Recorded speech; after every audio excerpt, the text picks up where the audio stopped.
much there, right? It's called Marfan syndrome.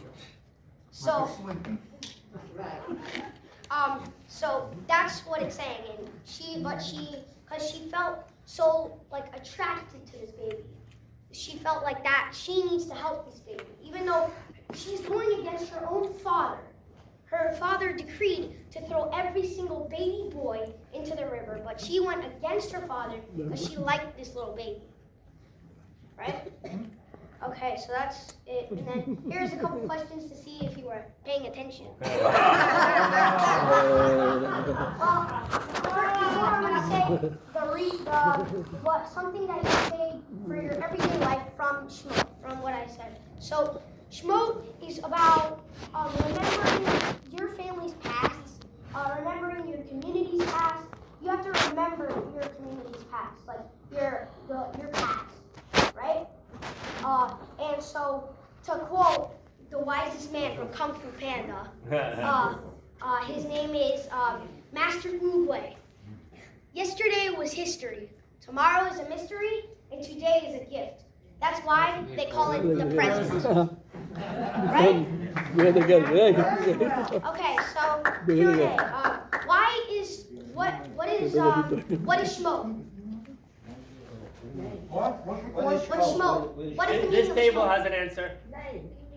The names of The names of what? It was just Q&A to see if you guys were paying attention. It's a prize. The name is a surprise. Tickets to tonight's Milwaukee Nets game. Does anybody? The names of The names of the descendants of Yaakov who went down to Mitzrayim. Correct. He's got 2 for 2. What's different about Shmot with all the other books?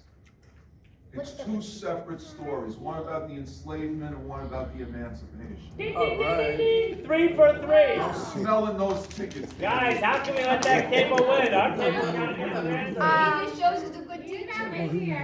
Why was Paro in the parsha? Why is Paro called the man who forgot who Joseph was? Like, why does it say that? Like, what? Why is it explaining him as that? Because he wanted to persecute the Jews? Yes, and the rabbis thought that if he knew, he wouldn't have enslaved them, and a total different thing would have happened. Who do some people think? Who do some people think Shifra and Puah were?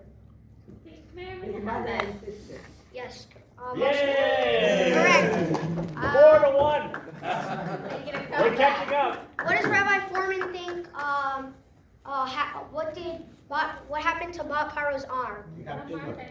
It stretched. Correct. Marfan's in. You should have answered that. Don't go anywhere. Don't go anywhere.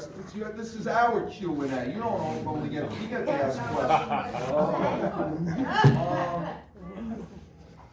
Did Moshe Rabbeinu really float down the Nile River? No, they used a basket. Oh no, but he was in a bed. Did he float? Does the Parsha say that the basket was floating, that the tevet was floating down the river? Yes. No, does not. Rabbi Welton, give me some support here. I need some love. Let's get the verse. And It see. says that his mother, that Yocheved, placed the basket. Look in the pasuk. And yes, exactly. The Rebbitzins got the Get some answer. help from the. You got support from the I Rebbitzins. got support from the Rebbitzin, not the rabbi there. She placed the basket in the reed. So what does that do to Rabbi Foreman's theory about this outstretched arm? True or not true? It depends because there's a midrash that says that he was floating, so he's going by the midrash. All right. Also, she could have been on the other side of the bank. Correct. She could have still stretched. Moshe's mother could have hid him amongst the reeds. She did. Right? Away from the crocodiles, in some safe location, instead of just letting him float, which seems kind of So dangerous. you think there was the river? Who knows? But it could be. Batya's could be Batya was in a place where she couldn't reach it, so she had to pray. All right. Alternatively, you could, the princess, so she wouldn't go into the mud like Moshe's mother, who wanted to save her child, would crawl up to neck deep mud to put her child in a safe space, and hopefully maybe come back later to save him and check on him. Whereas Batya, as a princess, she didn't want to go into mud. Maybe she had to stretch her arm to get it. But there's no source. I'm just making that up. There's no source of that. But definitely, the pasuk says that they were in the reeds, but could be Batya was in a place where she couldn't reach it. So whether it's floating or not, it is possible. Now how that worked out geographically, I don't know. But how about this? From the baby. All right, but how about this as Rabbi Welton said, the weekend of Martin Luther King, and you know the march that we all had 2 weeks ago about hatred and love. What about if Paro really could see the basket from where she was at the side of the river, and she heard the baby crying? And even though she realized this baby is not an Egyptian baby, why would an Egyptian baby be in this basket? This is a Hebrew baby that somebody's trying to save. Maybe she had this moment of love for somebody who was different than her. You know, she grew up in the house of Paro, hatred, right? Slavery, everything bad, every bad trait you could imagine Pharaoh had.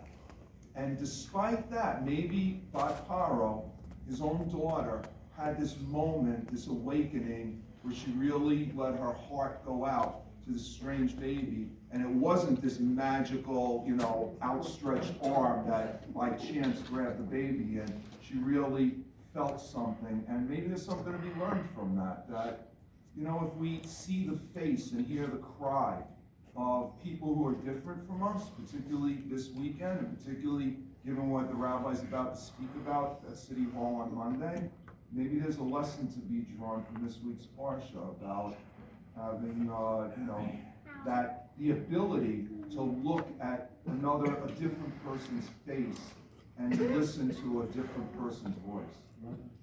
That's beautiful. That's beautiful. Yeah. Beautiful. Hey guys, who are the tickets? I want to. But before Daniel, you got to do your conclusion.